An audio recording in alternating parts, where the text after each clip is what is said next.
tonight's show, we'll be putting the fear of God into you with some of the most hair-whitening video games on release. Pull open the curtains, tape your eyelids wide open, and get out from behind the couch, you big wuss. Made for 30 grand, the Blair Witch Project took 160 million quid at the box office. But it doesn't stop there. We take a look at the video game spin-off from the hit horror flick. We'll also be previewing the much-talked-about Time Splitters for the PlayStation 2. And finally, we get all gothic with our own macabre experiment. Come on, girl! Spit it out! But first, here's Alex with the ass-clenching Alien Resurrection. If the last time you shat yourself was when you were in nappies, then prepare for the return of the turtle head. Alien Resurrection, the scariest piece of interactive fiction to escape from the cinema projection booths, is here to move you. The game's inspiration is the disappointing fourth Alien film, but it does manage to recall some of that Ridley Scott magic. Resurrection is set 200 years from the last installment, continuing Ripley's impossible ability to thwart the afterlife for yet another E.T. encounter. Against your will, you're jerked back from the hereafter by a snot-nosed white lab coat because you are the only chick that can save the world. Again. But fate worse than death, you've got alien blood coursing through your veins, thanks to a KY jellied one-night stand with the head honcho, the femme fatale, the queen bee. And the dude with the PhD wants you to make more of them.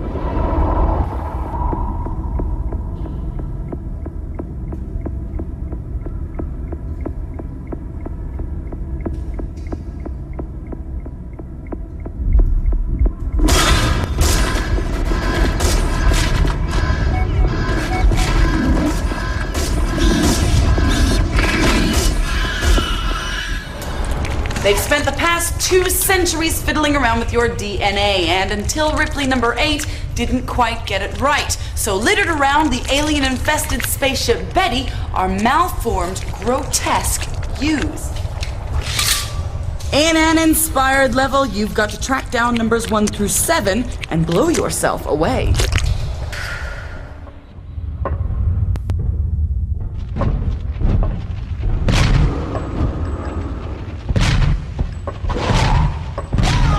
The plot is everyday bacon and eggs. The thing that saves this game from rotten sandwiches is virtual insanity. From the heart-thumping dual-shock rumbling of your near-dead body at the outset to the blood-curdling screams that follow you endlessly through the apparently empty corridors, this is the most filmic title released on any platform ever. The smart bastards at Fox Interactive got the scripting, execution, and timing just right. But they made it really hard. The DualShock pad isn't quite good enough, though they have made a pretty good stab at recreating the keyboard-mouse marriage. However, the publishers still recommend that you get the PlayStation mouse. But they would, because that's an extra 20 quid in their pocket for a useless piece of kit. Ow! But if you're still keen to get your mitts on Sigourney or think you're hard enough to wrestle with this extremely difficult game, then Alien Resurrection is out for your PlayStation on the 24th of November. Oh, you disgusting bitch! Next up, Emily and Boo fill us in on the latest gaming news. Who says the PlayStation 2 is going to conquer the hearts and the wallets of the console-buying generation? While Sony have botched up their US launch, underproviding the shops by a whopping 500,000 units, Sega are slotting into the world market's open disk drive with a few plans of their own. Given that the PlayStation 2's DVD playback has already been questioned by aficionados. And openly mocked by reviewers. The announcement of a Dreamcast bundle might make a dent in a few Christmas bonuses this year. From next week, you can spend your 300 quid on a top-range DVD player, a brand new online Dreamcast, the mental Chocho Rocket, and vouchers for hundreds of DVD movies. In real life, the DVD player alone would set you back 300 quid. Prepare to poo in your boots because Resident Evil is coming to town. Originally to be directed by schlock god George Romero, the king of the dawn of the day of the Night of the Living Dead, it's now been demoted to Mortal Kombat director Paul Anderson. He's going to lead the public through a terrifying story of a military task force battling to save the planet after a supercomputer turns a bunch of lab coat-wearing 98-pound weaklings into flesh-eating zombies. The stuff the dreams are made of. And expect it to lurch into a cinema near you come Halloween 2001. But if you can't wait that long to watch the interactive screen come to life on celluloid, then pistols at the ready, because everyone's favourite gaming wench is about to bust out of Hollywood. Angelina Jolie is padding up and bulking down to take on the role of Lara Croft in Paramount's version of Tomb Raider. Word has it that Lady Croft will be in search of Alexander the Great's shattered mask once she puts all the pieces back together again. After trekking to Iceland and Cambodia, you can expect Indiana Jones-style demons and danger by the crypt load. The film company is so desperate to keep everything under wraps that any press pictures have to be taken on the sly. Also putting in an appearance is Angelina's dad, Mr. John Voight himself. He's playing Lara's pup. But if that isn't enough of an all-star cast, then All Saints Natalie Appleton's daughter Rachel is playing wee baby Lara. Well, let's hope she has more acting talent than her mother. Oh, meow. Anyway, the imaginatively titled Tomb Raider the Movie will be out in cinemas next summer. Next up, Emily delves deep into a rather exciting PlayStation 2 title, Time Splitters. Schlock Horror is about to land on the new console with a bump that sounds strangely like a man beating a pillow with a toilet plunger. Anyway, this new PlayStation 2 title, Time Splitters, has enough character-driven B-movie badness to turn even John Waters into a crybaby. With tears of joy, naturally, because it's brought to you by the same team of developers that created GoldenEye on the Nintendo. What a pedigree. Set over a 100-year period in multifarious time zones, you must defeat the mutant Time Splitters who are threatening to take over humanity by changing the course of history. The game seems perfectly normal in the early stages of each level. Yes, you'll have to shoot down copious amounts of enemies with an impressive artificial intelligence, lurking around corners, waiting to fire, and retreating when you return the compliment. But it isn't until you get to the inner sanctum of the level and are about to achieve the mission objective before returning to the start point that you're faced with the leprous Time Splitters themselves. Each time zone has its own heroes, complete with appropriate attire and weaponry. Meet Detective Harry Tipper, your classic 70s superfly cop. And of course, my personal favourite, Olga Strom, 90s girl and fully mobile. Uh-huh. Yep. Mm-hmm. Hang on. Yeah, give me 5. Okay, I'll do it.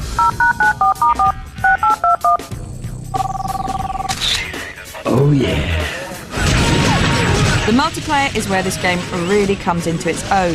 Although a split screen is a pain, you're not really going to complain when up to 4 of you are all round the one TV, having it out quite styly. The controls are really effective and you get just about the same manoeuvrability as keyboard and mouse using the PlayStation analog sticks. There's also laser sighting, essential for blowing the skulls off ghoulies, with a zoom in and out facility.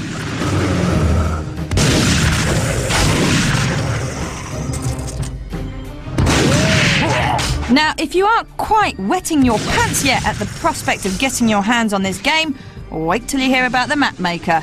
Developers Free Radical Design have been thoughtful enough to include a facility that allows you to build your own levels. There are 16 building blocks that you can piece together as you please, then cloak them in 5 different designs. Each design gives you a vastly different look to your basic level layout. Although Time Splitters isn't going online in the immediate future, it undoubtedly won't be long. Then you'll be able to post up your own maps and be the best fragger in time. Time Splitters will have even PC heads salivating because it's got everything a great game should. It's got gameplay, originality and humour, by the blood bucket loads. Console kids have come of age, and it's out with the PlayStation 2 on November 24th. Boof. Yes, it's time now to take a look at this week's top 5. Last week we gave you our top 5 fishy moments in a video game. This time we're going to delve into the darker side of button bashing. Oh yes, here's our festering selection of the gnarliest video games ever.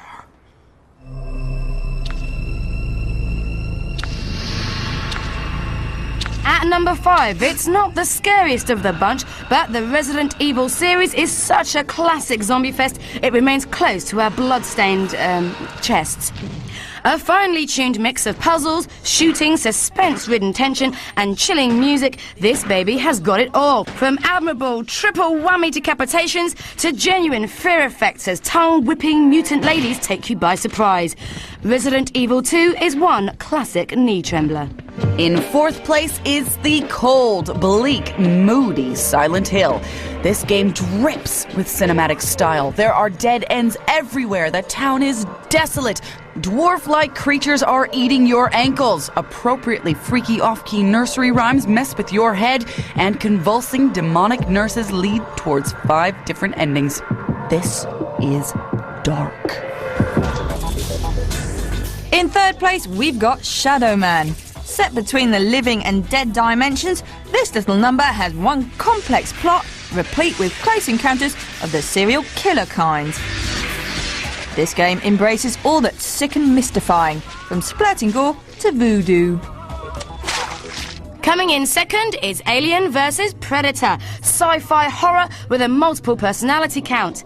This game cleverly manipulates your mind using a labyrinth of claustrophobic corridors, frustrating camera angles and monsters which really do come out from nowhere.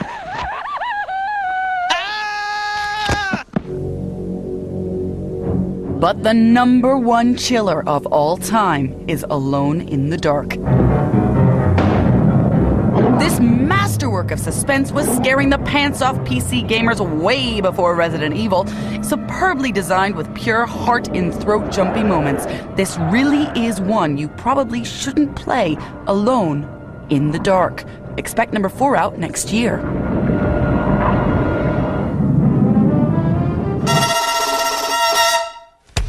Well, we've had loads of entries in our search for Britain's Ultra Geek. And this week we were most impressed with Ken's. Retro fan Ken is right up there as public geek number 1.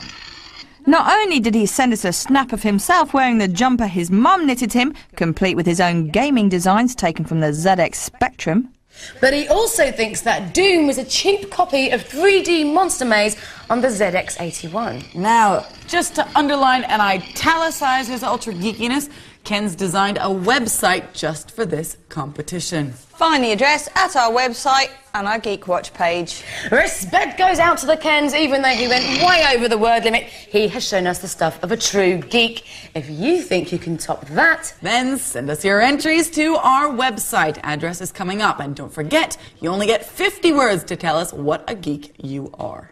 And a couple of weeks ago, we asked you which of the high-kicking, below-the-belt, punching PlayStation 2 beat-em-up titles should be crowned King of the World.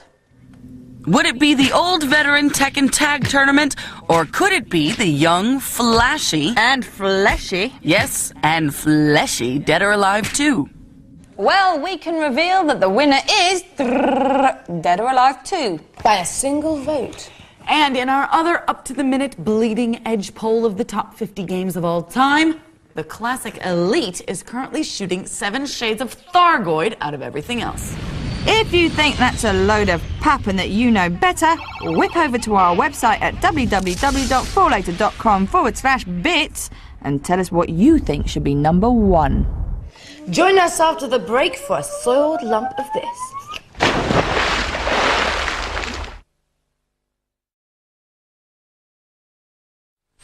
We're here. Welcome back to Bits. It's not working.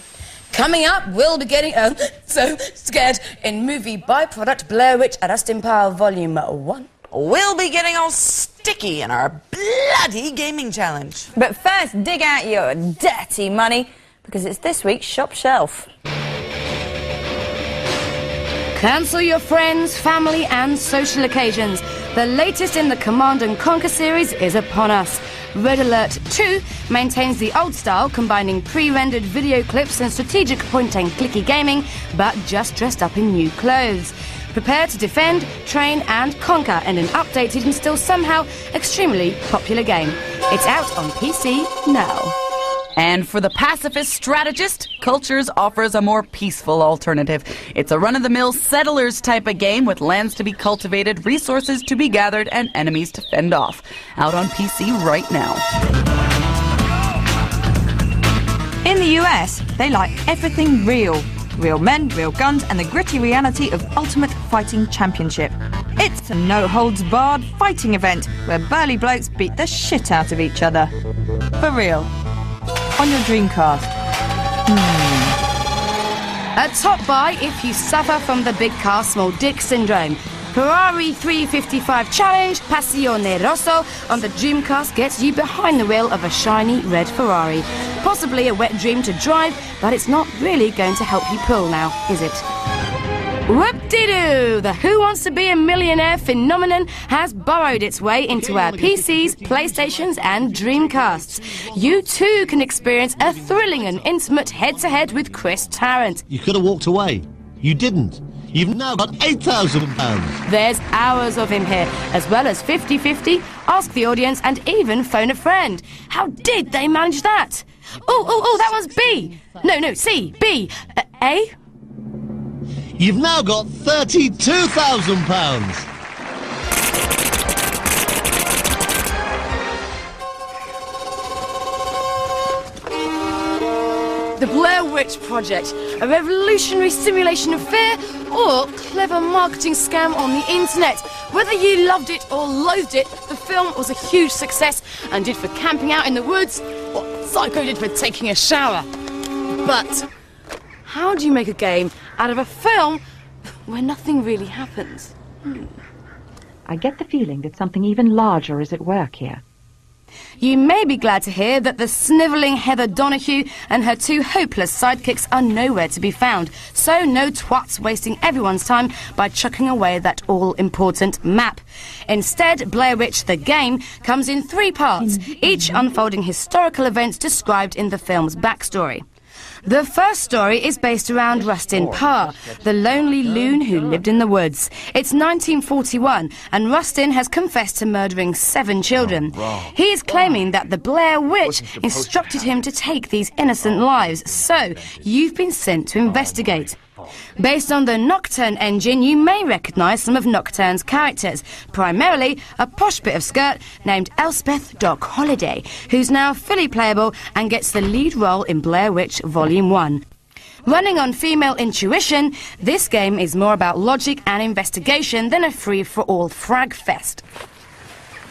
It has to be said, the strengths of this game, like the film, all lie within its clever manipulation of atmosphere and the sense that you're being watched. This is a lonely, cold, dark experience. So don't expect to be thrilled, but do expect to pop off with just one more cup of tea more than, well, just the once. Childlike moans whisper from the black woods, flashes and shadows catch your eye, and fingernails eerily scrape at the door. The whole town is adequately paranoid, and somehow the game is at once claustrophobic and aimless at the same time. But where's the bloody witch? If you're looking for closure and a convenient Hollywood conclusion, look elsewhere. This game is just as ambiguous as the film. Of course, it's precisely the intangible elusiveness of her nature which secures her in your mind. However, it seems the developers felt they needed to include loads of other stuff to hunt, track and kill, or the game would get boring, understandably. So there's loads of somewhat misplaced monsters to find and shoot. Once in the woods, this is a slightly difficult maze to navigate, and whether it's supposed to reflect the film's terrifying sense of being utterly lost, I'm not sure. What does he look like?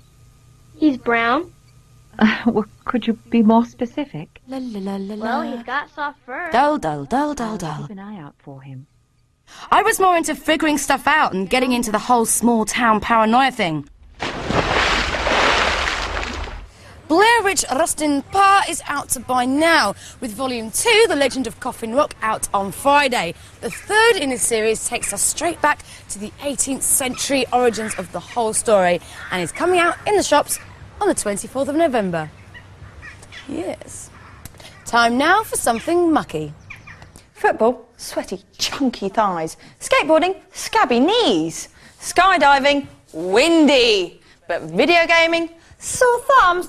Oh. Okay, so it's not exactly a dirty sport. We thought we would mucky it up a bit. Now, you may dig on-screen carnage, but can you stomach getting down and dirty for real? So we've got a couple of fresh-faced, squeaky clean gamers for us to sell. Nice. What's your name and what do you do? My name's Pete and I'm a PC engineer. Pete, and you're a PC engineer. Fantastic. And you? I'm Ricky and I'm a web designer.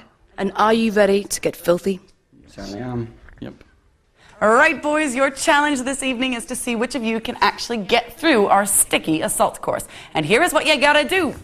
Starting at this bath of blood, we want you to get in there head first and bite out a limb. Then we want you to take your appendage in your mouth over here where I'll blindfold you, spin you around, and you can play a good old-fashioned game of pin the limb to the zombie. And then come over here and I want to see those tongues ready because you've got to lick off all the blood from this poor fella's face. Finally, we want you to get yourself a gun and have a quick round of ghoul panic. The first to complete the course or shoot as many ghouls as they can is the winner. And get them! Get those limbs! Bite! I want to see bitage going on. I've got...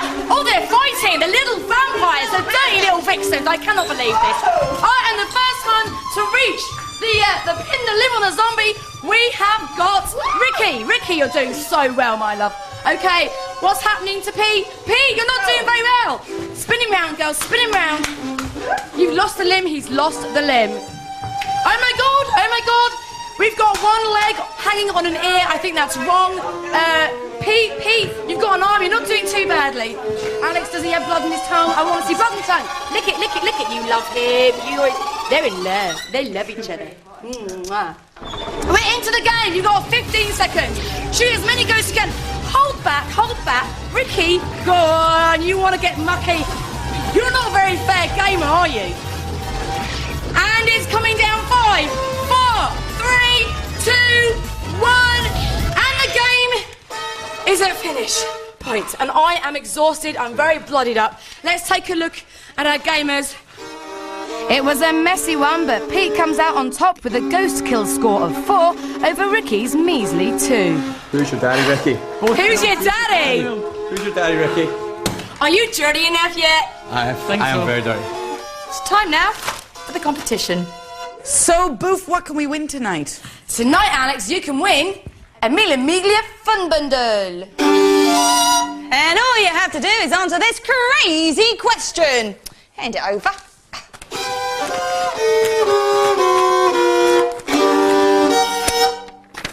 It's a familiar scenario. You go out on a blind date when, lo and behold, you discover that your new acquaintance is in fact a flesh-eating zombie. You have nothing to defend yourself except a boiled sweetie, a paperclip, and a condom. What are you going to do? Best answer gets the loot. Send us your answers via our website at www.4later.com/bits.